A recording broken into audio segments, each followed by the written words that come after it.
chamar o pastor Fernando para estar orando pela vida do pastor Saulo, pela vida da sua família, pelo estudo, né?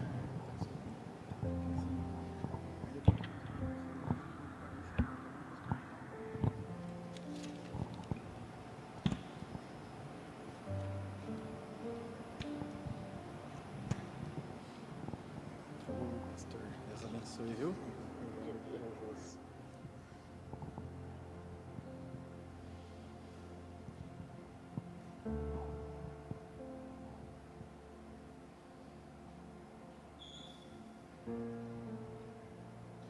Oremos. Deus eterno, Deus de glória, nós te adoramos porque Tu és um Deus cheio de misericórdia, rico, Senhor, em perdão, um Deus que tem prazer em abençoar seus filhos. Pai, nós estamos aqui para ouvir a Tua voz, para aprender da Tua palavra, e nós clamamos agora que Teu Espírito Santo, Pai, tenha plena liberdade em cada coração, no meu coração, no coração de cada um dos meus irmãos. E usa o Teu servo, Pai, com propriedade, com autoridade, para que ele transmita aquilo que a Tua igreja precisa aprender, para fugir do pecado, para não cair nas armadilhas e ciladas do inimigo. Pai, abençoe este momento que temos aqui, que o Teu Espírito tenha plena liberdade em nosso meio. Muito obrigado por tudo, nós te agradecemos, em nome de Jesus Cristo, nosso Senhor. Amém.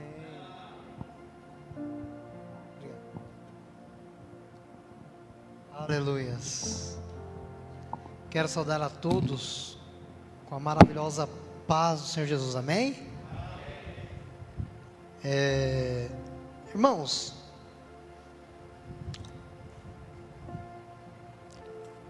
nós conseguimos colocar aqui, agora, uma escuridão com essas luzes acesas? Há possibilidade? Não há? Por isso que a Bíblia diz: que comunhão há da luz com as trevas, né? E o objetivo desse estudo é exatamente esse. Hoje existe alguns... Se puder diminuir esse ventilador aqui, ó, que ele está vindo um vento bem gelado em mim aqui. Não, que está vindo um vento bem gelado aqui, ó. Será? Acho que existe um grupo aí, como os hegelianos, né, que acredita que é possível você conciliar comunismo com cristianismo, socialismo com cristianismo, né? E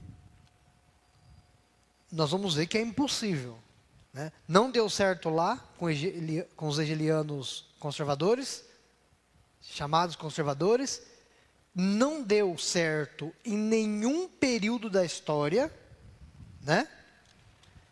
E não vai dar certo em nenhum período. Por quê?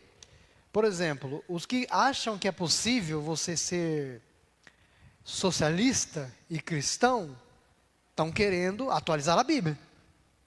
Por quê? Porque alguma coisa não bateu aí. Então eu tenho que adaptar. Ao invés de eu me adaptar à Bíblia, então agora eu vou adaptar a Bíblia ao meu evangelho. Então já fica mais que comprovado que andarão dois juntos se não estiverem de acordo? Que comunhão há da luz com as trevas? É impossível. É impossível. Pode passar aí o próximo. Eu quero convidar vocês já a abrir as suas Bíblias. Então hoje nós vamos tratar sobre Karl Marx e as suas obras, a parte 2 aí. Nós falamos de alguns livros. Irmãos, vocês vão perceber que daqui para frente, muita coisa que nós vamos ler aqui, ele está repetindo em outros livros, para vocês verem que é uma mensagem de que essa é a nossa regra. Como que funciona com doutrina? Eu posso pegar um versículo isolado e fazer doutrina? Quando que ele vira quando que eu tenho uma doutrina? Tem texto, tem contexto que comprova, e ele se repete pelo menos em 2 livros, no mínimo 2 livros distintos. Então aí eu posso chamar de doutrina. Então isso é uma doutrina. Por exemplo, cortar ou não cortar o cabelo, eu posso chamar de doutrina? Por quê? Só aparece em Coríntios. Então é uma coisa que era costume local. Se aparecesse em Romanos, se aparecesse em Gálatas, aí eu falo, não, é doutrina, então a mulher não pode cortar cabelo. E se bem que ainda usa errado, né? Porque a Bíblia fala assim que aquela que não quer usar o véu, né? Se você não quer usar o véu, corte o cabelo. Agora, se você vai usar, então não corte. É o contrário o texto. Muitos interpretam que se não vai usar o véu, não pode cortar. E é o contrário. Se você não usa o véu, tem que cortar. Então, pega um texto fora do contexto, um texto isolado, e forma uma doutrina invertendo aí do texto, né? Então, doutrina é isso. Então, vocês vão ver que eles vão formar a doutrina deles aqui. Vai se repetir em vários livros, né? Então, na aula passada nós falamos um pouquinho de algumas obras aí de Karl Marx, né? E eu quero convidar, pode passar, a você abrir a sua Bíblia em 2 Tessalonicenses, capítulo 2, versículos de 1 a 4. Você, meu amigo também que acompanha aí pela internet, um abraço, que a paz do Senhor Jesus esteja com o seu lar, e que possamos fazer proveito dessa noite. Também agradecer o livramento. Eu achei que nós íamos ter que travar aí os estudos, mas Deus fez a obra maravilhosa, né? E estamos intactos. Amém? Para a honra e glória do Senhor Jesus.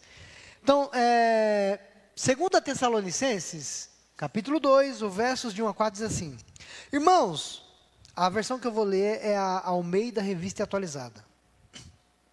Irmãos, no que diz respeito à vinda de nosso Senhor Jesus Cristo e a nossa reunião com Ele, nós vos exortamos a que não demovais, ou seja, não tirem de vossas mentes com facilidade, nem vos perturbeis, quer por espírito, quer por palavra, quer por epístola, ou cartas, né? Quer como se de nós procedesse, supondo tenha chegado o dia do Senhor.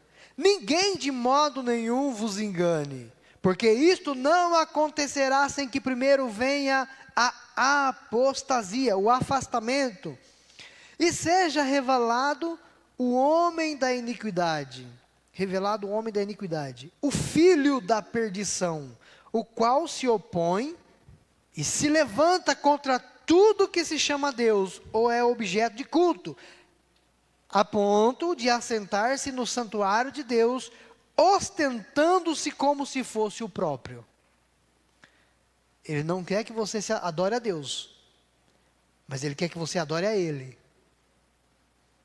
É a doutrina humanista, né, que nós começamos a falar. Então, o primeiro livro, pode passar aí.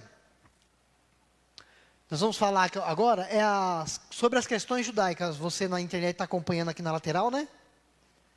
E os slides. Neste livro nós vamos encontrar a seguinte fala, a primeira fala que eu vou destacar aqui na página 25 deste livro sobre as questões judaicas. Pode passar. Em A Essência do Cristianismo, Feuerbach, né, não só mostrara, né, que o homem não é criatura de Deus, e sim seu criador, né, o criador, ou seja, Feuerbach foi um escritor, um filósofo, antes de Karl Marx, foi por perto ali da Revolução Francesa. Então ele estava ali junto com Immanuel Kant, né, e foi estudando esses autores, filósofos, que ele passou tem até um nome que nós vamos ver aqui, um tal de Moisés, um negócio assim, nós vamos ver aqui na frente, que foi o cara que encaminhou Karl Marx para o socialismo, né? Então, ele lendo, então ele entendeu o quê? O que ele entendeu de Feuerbach? Que o homem criou Deus e não Deus criou o homem, né? Então ele fala que o Feuerbach comprovou, né? Então ele não somente mostrou que o homem, né, não era criatura de Deus, e sim seu criador, não só sustentara que o homem faz a religião, e a religião não faz o homem. Então, ele explicou isso aí na página 25 desse livro. Passa o próximo. Aí depois ele discorrendo, aí ele vai colocar agora a posição dele a respeito disso que ele entendeu, né? Uma vez admitido que esse homem real, por que ele vai falar real? Porque Deus é uma fantasia da cabeça do homem, não existe. Certo? Esse homem real não é a criatura de um Deus todo-poderoso. Resta saber de onde vem a necessidade de inventar uma vida após vida. E de imaginar um céu livre de misérias, das misérias terrestres. Próximo. A miséria religiosa, você viu que ele falou antes, miséria terrestre. E agora ele vai falar miséria religiosa. É a expressão da miséria real. É ao mesmo tempo o protesto contra esta miséria. Então o homem ele inventa a religião, ele cria um Deus para protestar contra a miséria real. Os sofrimentos da vida humana vão ser contestados. Então o homem cria a religião como uma maneira de encontrar um acalanto, de protestar contra essa miséria real. E aí ele cria uma outra miséria, uma miséria irreal, chamada religião, chamada Deus, né? E essa é a mentalidade de um comunista. E aí eu te pergunto, se como comunista, socialista, eu sou obrigado a pensar dessa forma, como que pode andar o cristianismo junto com o socialismo? Não tem como, né? Então passa. A religião é o suspiro. O que é um suspiro? Sabe aquele negócio de alívio que você faz? Um alívio? Então, a religião é o suspiro da criatura oprimida. A alma de um mundo sem coração. Do mesmo modo que ela é o espírito de um estado de coisa sem espírito. Ou seja, não existe espírito. Próximo. A religião é o ópio, a droga, o entorpecente, né, do povo. Como ópio, droga, ela atordoa e ao mesmo tempo acalma. Página 26, sobre a questão judaica de Karl Marx.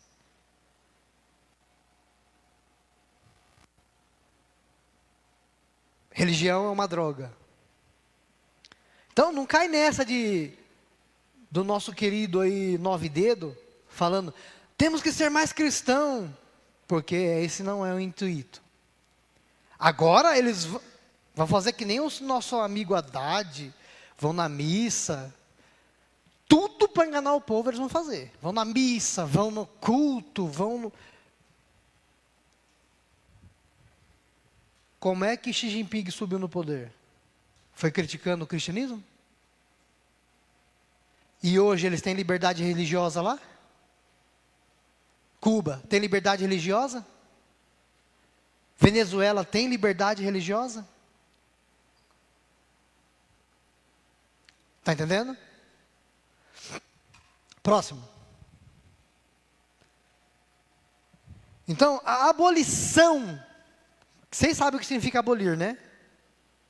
Tirar de circulação, extinguir, né? A abolição da religião enquanto felicidade ilusória. Então, a religião é uma felicidade ilusória.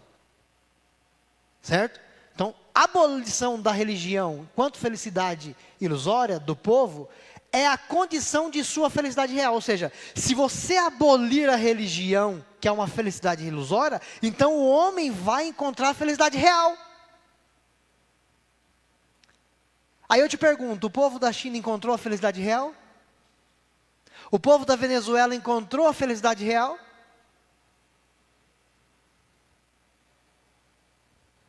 Os russos, na época de Lenin e Stalin, encontraram a felicidade real?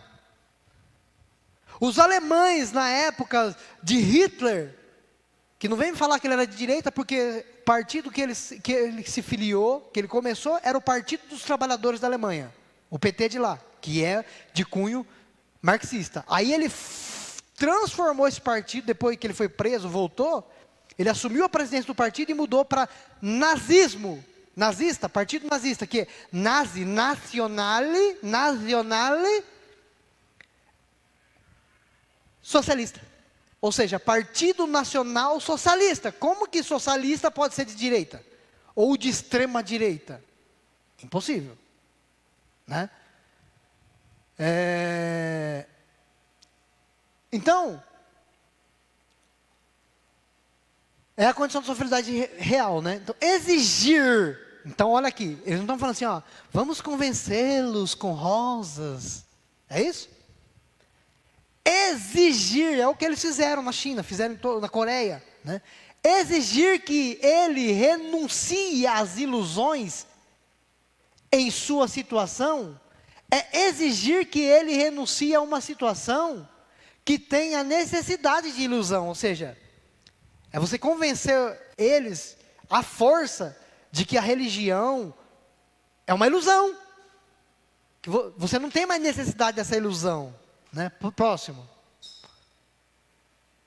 A crítica da religião é, portanto, em seu estado latente ou invisível, né? A crítica do vale de lágrimas, ou seja, o mundo é o vale de lágrimas, e a auréola desse mundo é a religião. Olha o pensamento deles.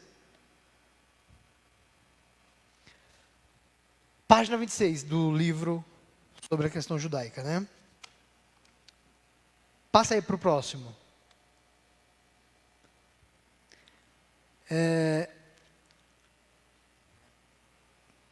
Então, Karl Marx ele tinha aí um pensamento não somente de trincheiras, mas também filosófico. Não somente exigir, vamos partir para cima, mas também falar, além de partir para cima, vamos tentar mudar a mentalidade desse povo nas escolas. Né? Que foi o que nós aprendemos nas aulas anteriores. E aí, como está escrito aqui no livro que nós estudamos na aula passada, que é o Manifesto Comunista, na página 58, está isso aqui, ó. Essas medidas, é claro, serão diferentes nos diferentes países. Nos países mais adiantados, ou seja, que o comunismo já adiantou, o socialismo já adiantou, já está bem arraigado, né? Quase todas essas coisas, as seguintes coisas, medidas, né, poderão ser postas em prática. E aí eu pulei e fui direto para 10, para o número 10, próximo. Que é educação pública e gratuita a todas as crianças. Abolição do trabalho das crianças nas fábricas, tal como é praticado hoje. Combinação da educação, né? Com a produção material e etc. Né? Manifesto Comunista, está aí. Né? Que é aquilo que eu expliquei. Que naquela época, o judeu terminava o estudo com o rabino. Se o rabino falasse, não, ele pode seguir como estudando, porque ele tem chamado para isso, ele seguia estudando. Senão ele ia aprender uma profissão com o pai. Ele ia trabalhar com o pai na fábrica. Era assim que era educado. Né? Não só o judeu. Então eles queriam parar com isso, por causa daquele negócio de desunir a família, que nós estudamos na aula passada. Então, próximo. Então, uma das frases atribuídas a Karl Marx pelos próprios comunistas, e que dão conta aí dos objetivos de Marx, era destronar Deus e destruir o capitalismo. Com relação a destruir o capitalismo, isso está bem claro, né? Em todos os seus escritos, que ele faz aí abertamente. Mas quanto a pretender destronar Deus, Vamos ver o que ele diz aí. No livro Marx e Satã, de Richard Wurmbrand, na página 9, ele ajuntou uns documentos denominado Conversações entre Engels e Marx, que escreveram o Manifesto Comunista junto, tal. E nessas conversações ele tirou alguns documentos aqui, ó. Após alcançar a pessoa contando sobre Marx. Após alcançar este estágio em seu modo de pensar, Karl Marx, encontrou aqui Moisés Hess. Provavelmente era um judeu também esse camarada. O homem que representou o papel mais importante de sua vida e que o fez adotar o ideal. Então, ele que levou Karl Marx para o socialismo. Próximo. Hess o chama Dr. Marx, meu ídolo, que dará um chute final na religião e políticas medievais. Próximo. Ainda aí na página 9,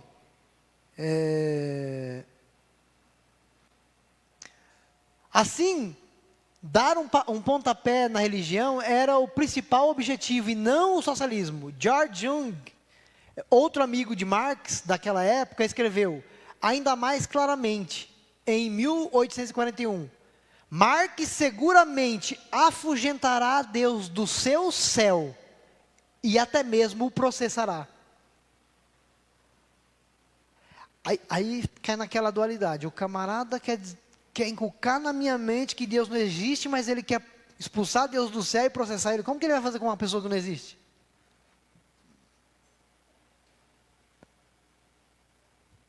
O cara tem que estar doido, né? Próximo. Marx chama a religião cristã de uma das religiões mais imorais. Né? Então está aqui, página 9, desse livro aqui, ó. Se vocês quiserem encontrar e lê-lo, né? Próximo slide aí. Ainda na página 9, ó. Quando os soviéticos, em seus primeiros anos, adotaram, ainda com Lenin, adotaram esse slogan aqui, ó. Vamos expulsar os capitalistas da terra, ou seja, matá-los, exterminá-los, expulsá-los da terra, né? E Deus do céu estavam simplesmente cumprindo o legado de Karl Marx. Próximo. Então agora o próximo livro que nós vamos tratar aí é a Crítica da Filosofia do Direito de Hegel, que Hegel é exatamente aquele socialista conservador, que era chamado comunista de direita. É complicado, né? Próximo. Então, como ele queria manter Deus, esse era o diferencial do conservador aí. Porque enquanto o socialismo, todos os filósofos socialistas, inclusive os hegelianos de esquerda, que adotaram o ateísmo, quando nós falamos na primeira aula, os de direita queriam manter a religião, eram favoráveis à religião e a Deus, né? É este o fundamento da crítica irreligiosa. Então, o fundamento da crítica irreligiosa, ou seja, que não adota a religião, é este: o homem faz a religião não faz o homem. Está vendo que está repetindo? O que nós vimos no livro agora, que nós acabamos de ler? E a religião é de fato a autoconsciência e o sentimento de si do homem. Ou seja, o homem olha para dentro de si e ele se vê, só que ele não consegue se entender, então ele projeta e cria um Deus. Mas ele está olhando para ele mesmo, só que ele, na cabeça dele, ele fantasiou alguém do lado de fora com poder. É isso que ele está dizendo. Ó. Que ou não se encontrou, ou voltou-se a se perder. Passa o próximo. E aí agora vai ficar mais explícito. Mas o homem não é um ser abstrato, ou seja, invisível. Acocorado fora do mundo, que é como ele fala que Deus está. O homem é o mundo do homem. O Estado, o homem é o Estado, o homem é a sociedade. E esse Estado está... E esse Estado e esta sociedade produzem a religião, uma consciência invertida do mundo, porque eles são um mundo invertido. Então o homem cria o Deus porque ele está invertido. Entendeu? Próximo. A religião é a teoria geral deste mundo, e o seu resumo enciclopédico, a sua lógica em forma popular, o seu point de honneur, né, que significa ponto de honra, espiritualista, e o seu entusiasmo, a sua sensação, está errado aqui, falha nostra, é sensação moral, né? O seu complemento solene, né? A sua base geral de consolação e de justificação. Então, o homem ele cria religião para tentar sentir esses sentimentos aqui, ó. Moral,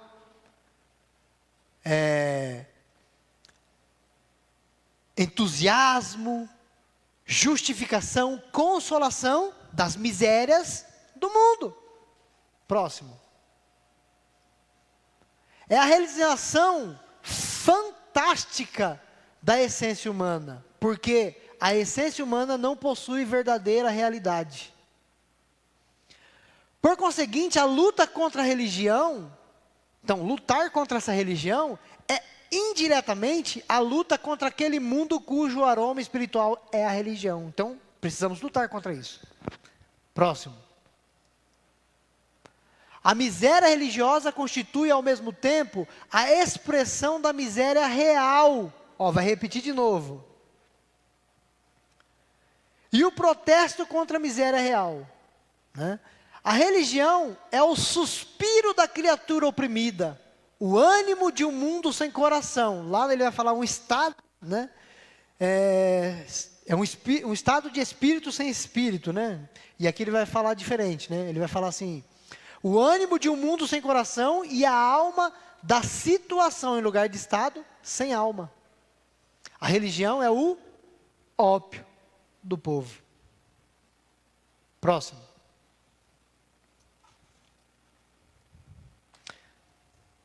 Então, a abolição da religião enquanto felicidade ilusória, mais uma vez, ó. Aqui já é crítica filosófica de Hegel, né? Enquanto felicidade ilusória dos homens é a exigência de sua felicidade real. Ou seja, se eu abolir a religião, que é uma felicidade ilusória, eu estou exigindo que ele reconheça a felicidade real. Sem Deus, sem religião. Por que eu estou colocando tudo isso? Para vocês verem que não é teoria da conspiração, como alguns falam. Não, esses crentes são fanáticos, eles nem conhecem. Nem leram Karl Marx. Eu li. Li todos esses livros. Se eu fosse colocar tudo que eu achei naquele livro, nós ia precisar de 2 anos para fazer o curso. Passa para o próximo aí. Vamos adiantar rapidinho. Então agora o próximo livro. Pode passar.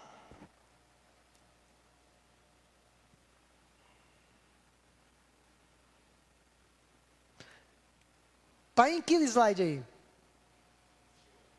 28? 27?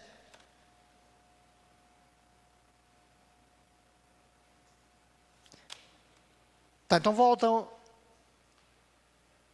A crítica. Ah, beleza. Volta o slide que você colocou primeiro. E volta para trás. Mais um. Isso aqui eu achei legal. A abolição da religião, né? Não, mais um. Pode passar. Voltou demais. Eu achei que era 2. Bom, a miséria religiosa constitui ao mesmo tempo a expressão da miséria real, né? E o protesto contra... Então ele está repetindo, tá vendo? Ó? A religião é o ópio do povo. Então eles querem cafifar isso. Próximo. Então, a abolição da religião quanto felicidade. Você passou? Tá. Então, a abolição da religião quanto felicidade ilusória. Tá vendo que está tudo repetido, né? Próximo. Então, acerca de uma condição é a exigência de que abandone uma condição. Seria, acho que outra condição, né? Mas no livro estava assim, então eu deixei assim. Eu acho que eles começam a meio semi-alfabetizar desde lá. Mas tudo bem. Eu mantive como estava no livro.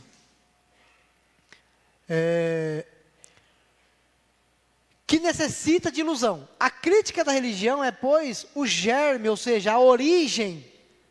A crítica do Vale de Lágrimas, cuja Aurélia é a religião. Está vendo como ele que repete? Muita coisa? Próximo. A crítica arrancou as flores imaginárias. E essas flores é a religião, é Deus. Dos grilhões. Não para que o homem suporte os grilhões desprovidos de fantasia ou consolo, mas para que se desvencilhe deles. A flor viva desabroche. A flor real. Que é o mundo sem Deus, o mundo sem religião, próximo. E aí vai, tá vendo aí, ó, sempre, ó, a crítica da religião. E assim, vamos para o próximo slide. Pode passar. Vamos para o próximo livro. Pode passar. Porque é bem repetido. Então, agora o capital. Eu li o 1, o 2 e o 3. Tá? 1.400 páginas no total. Pode passar mais um. Olha o que nós vamos encontrar nesse aí. Para Felbar, né? Ao contrário, a alienação era empobrecimento. Mais um. O homem projetava em Deus suas melhores qualidades de ser genérico. Ou seja, o homem olhava para dentro de si, ele via os seus pontos bons e chamava aquilo de Deus. É isso que ele está querendo dizer. E dessa maneira, a divindade, né, de gênero natural, né? E dessa maneira, a divindade, criação do homem, apropriava-se da essência do Criador e o submetia. Mas se ele é uma criação, como ele não submete se ele não existe? Próximo. A fim de recuperar tal essência e fazer cessar o estado de alienação e empobrecimento, o homem precisava substituir a religião cristã por uma religião do amor à humanidade. Então, a religião humanística. Que nós começamos a falar. Próximo. Causador de impacto e recebido com entusiasmo, o humanismo naturista de Feuerbach foi uma revelação. Oh, Deus abençoe, meu irmão. Uma revelação para Marx. Próximo. Apetrechou-o da visão filosófica que lhe permitia romper com que era conservador e que mantinha Deus e a religião.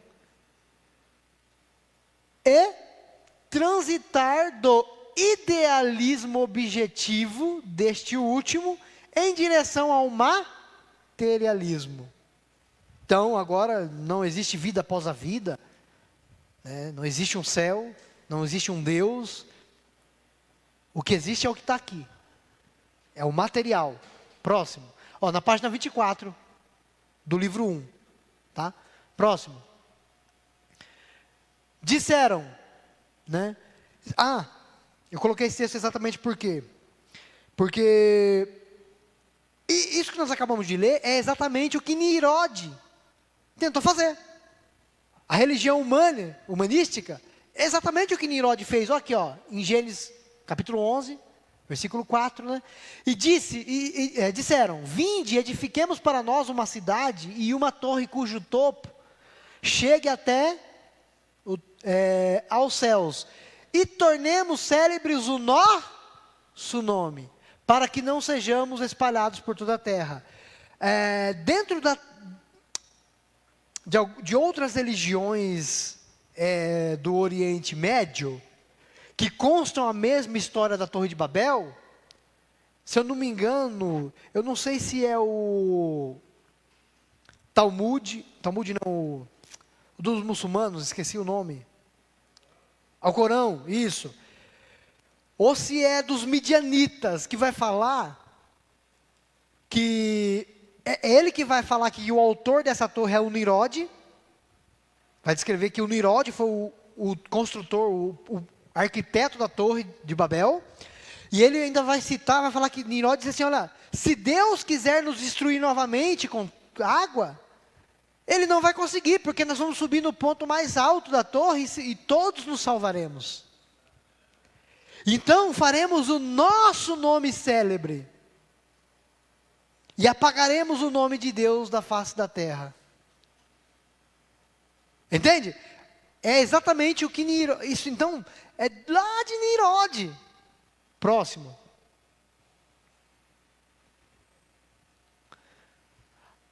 Então na página 845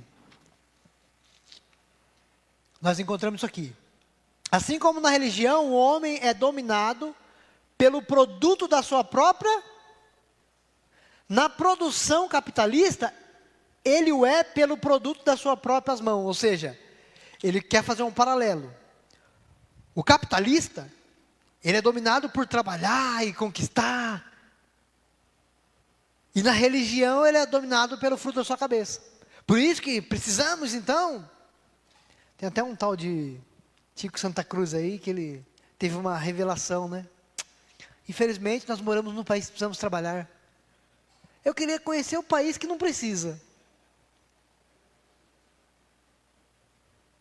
É fácil, né? Receber uma matinha, dinheiro do povo, não tem que fazer nada. Então,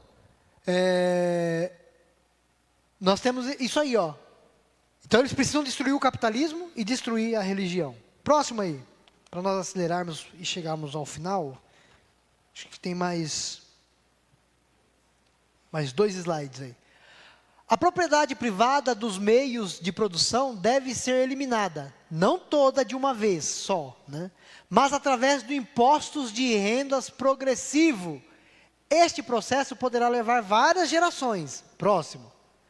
É alguma semelhança com os impostos que você paga? O último capitalista que... então, essa frase aqui...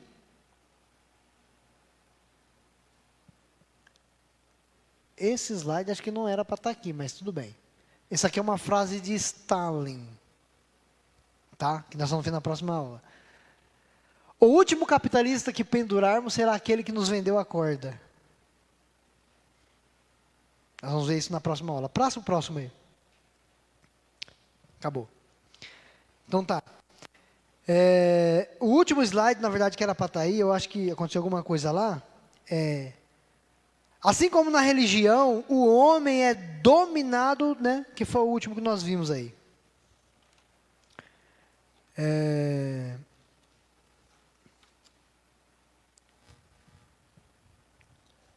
Eu te pergunto,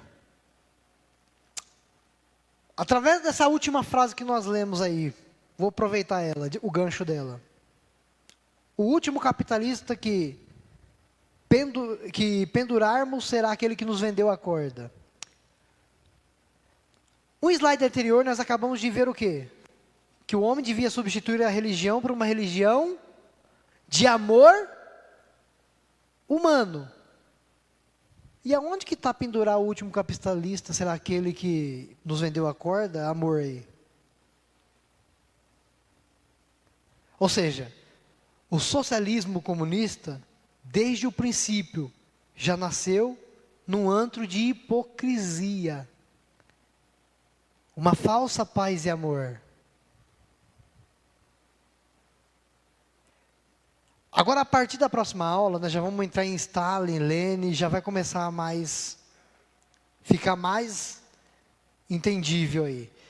E aí, depois da próxima, nós vamos falar sobre ideologia de gênero, feminismo, e o bicho vai pegar. Tá bom? Pastor? Pastor, Está com a palavra.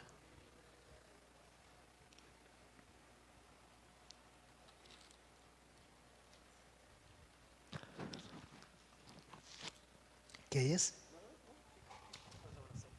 Ah, tá.